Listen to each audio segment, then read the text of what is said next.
A 19-year-old loner programmer, Suzuki Ichiro has nothing in his life except deadlines at his company where he works as a browser game developer. Due to high staff turnover, he sometimes has to stay late at night and work on weekends. One day the organization is faced with a new task to develop a new massively multiplayer online game.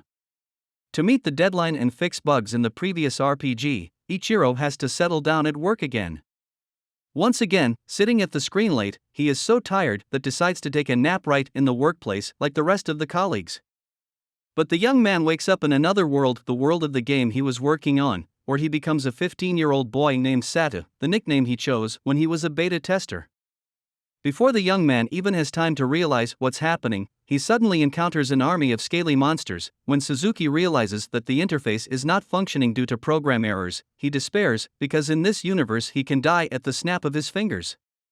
Suddenly, a meteor shower begins to fall from the sky, burying the lizards and allowing the player to ascend from level 1 to 310 at a time.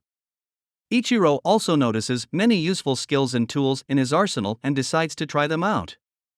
Unsure if this is a dream or reality, the boy decides to take everything from his journey and sets off for Fort Saryu, meeting the winged monster on the way. The vulnerable Suzuki drives the monster away, realizing belatedly that he sent it directly to the column of soldiers nearby. Watching the battle break out from the top of the cliff, the young man sees one sorceress fall from a great height, unable to repel the attack, and catches her. After saving the beautiful stranger, the game awards Satu a new title. When the girl comes to her senses, she thanks the hero and introduces herself. The 17-year-old blonde's name is Xena Marientii. She is a magician and the assistant of Count Saryu. Lilio and Iona, the girl's friends, soon join the pair, who are suspicious of Satu, but Satu uses deception to convince her that he is a traveling salesman. The soldiers offer to restore Ichiro's documents lost during the meteor shower in Saryu. During the journey, he learns that the slave trade flourishes in the city, and hopes that he will not turn into one of the indentured servants. Iona brings the young man to his acquaintance, who not only creates Suzuki an identity card, but also gives him a temporary pass to the city and warns him that if the guards catch the out-of-towner with an overdue artifact for which he cannot pay, he will face slavery. Satu, having thanked the sorceress for her help and said goodbye to her, goes to explore the streets of Saryu when his attention is intercepted by a 13-year-old girl, Martha, an employee of the hotel, who is also the daughter of the owner of the establishment. After the charms of a stranger, Satu checks into a hotel, where he learns of a local legend about a demon lord who must resurrect and appear in the kingdom simultaneously with the arrival of the brave hero, as well as about dragons that attack people every few decades. After lunch, Ichiro plans to find a suitable costume, and Martha offers to escort him to the market stalls in the eastern part of the city. On the way, the duo witnesses the brutal treatment of the half-humans. The injustice of the slaves hurts the hero and he speaks up for the poor, earning the respect of his companion. The couple spend the next hours choosing a wig and mask, the trappings of the harvest festival, after which the boy glimpses the princess being sold into slavery, and begins to think that the titles he has acquired may bring problems. Later, left to himself, Suzuki realizes that the game bears little resemblance to the ones he created, and concludes that going home can be postponed for a while. As a gratitude for saving her own life, Xena invites Satu out for a walk when she has the day off. While the two are sampling various traditional Saryu dishes in the town square, an unknown boy accidentally soils Marientiel's shirt. The local spellcaster suggests that the blonde clean her clothes with daily magic and helps Ichiro learn another useful skill. To understand how magic works in this world, Suzuki asks her companion how she learned magic and learns that Saryu has taught the basics of witchcraft since she was a child. Later, Seta confesses that she wants to learn magic so she can take a bath at the hotel, much to Xena's amusement.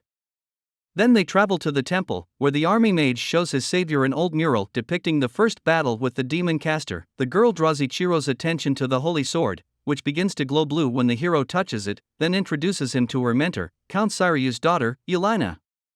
The excursion continues as Marientiel shows Satu the anti-dragon towers. She tells Suzuki about the spell that summons the hero and mentions that demons can only be defeated by magic or enchanted weapons. Suddenly the friends see the locals, led by the high priest, stoning the three half-humans. While Xena tries to appeal to her fellow citizens, Ichiro finds the real villain manipulating the crowd. It turns out to be a cyclops demon that drags the slaves and the young man into a maze. There is little time to get out of the trap. Sata heals the wounds of his captives Lisa, Pochi, and Tama, and feeds them, and the trio begins to regard him as their master.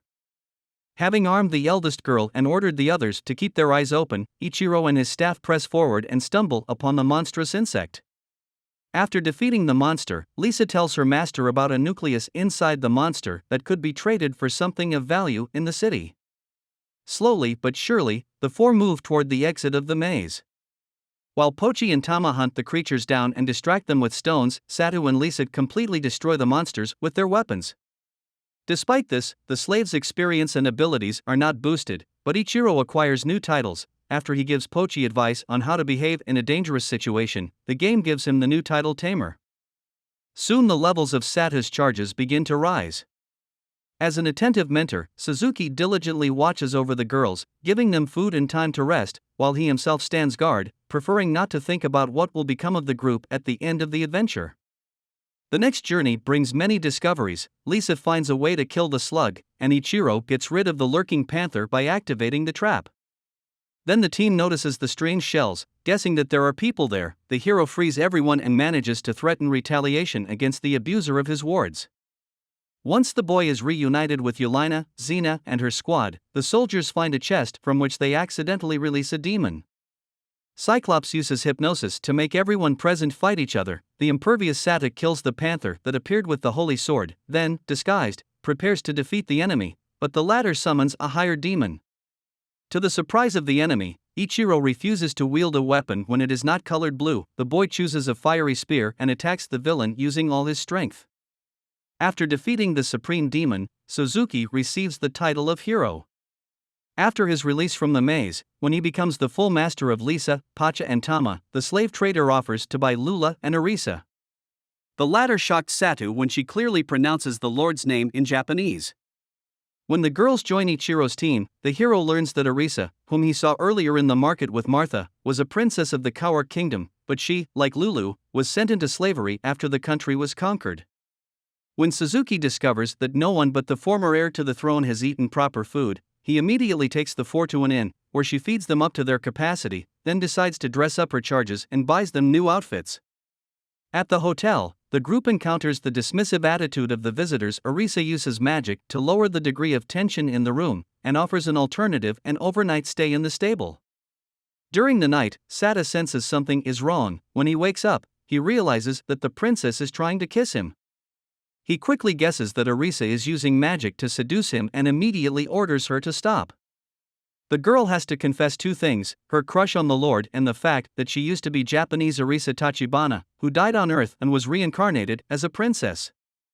The aristocrat used knowledge from her past life to make the kingdom flourish, but hostile neighbors and a demon turned her efforts to ashes. That's how Tachibana and Lulu became slaves. In the morning, Ichiro has to apologize to Xena for the misunderstanding. The girl found Arisa undressed in his bed, but fortunately, he explained the situation to his friend in time. Duo goes to look for a place for Ichiro's team and asks Nadia's realtor for help, but the options she offers turn out to be extremely unsuccessful. The couple then decide to go to an open-air theater, and on the way they are joined by Satu's charges, who he is sent on a shopping trip. The plot of the play about doomed lovers becomes the cause of a dispute between the determined Arisa and the passive Xena, but Suzuki acts as a negotiator, settling the differences. Soon the characters learn from Iona, Lilio and Rue about the invasion of poisonous rats and ants, which are caught by Pochi and Tama. After scanning the insect, Satu discovers a battle is coming. Ichiro and the slaves protect the inhabitants of Saryu, but they cannot avoid the creatures entering the city. Nadia is almost one of the victims. Fortunately for the girl, Satu and the elf steward come to her rescue.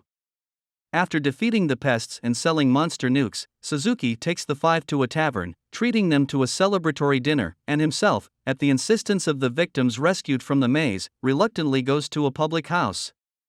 On his way back, in an alleyway, the young man is attacked by unknown assailants. Getting rid of potential enemies, Ichiro finds the injured elf Mia, who he takes to the house of the manager and Nadia. Thank you for watching. Don't forget to subscribe to the channel, write comments, and leave likes if you enjoyed this video. See you very soon. Bye.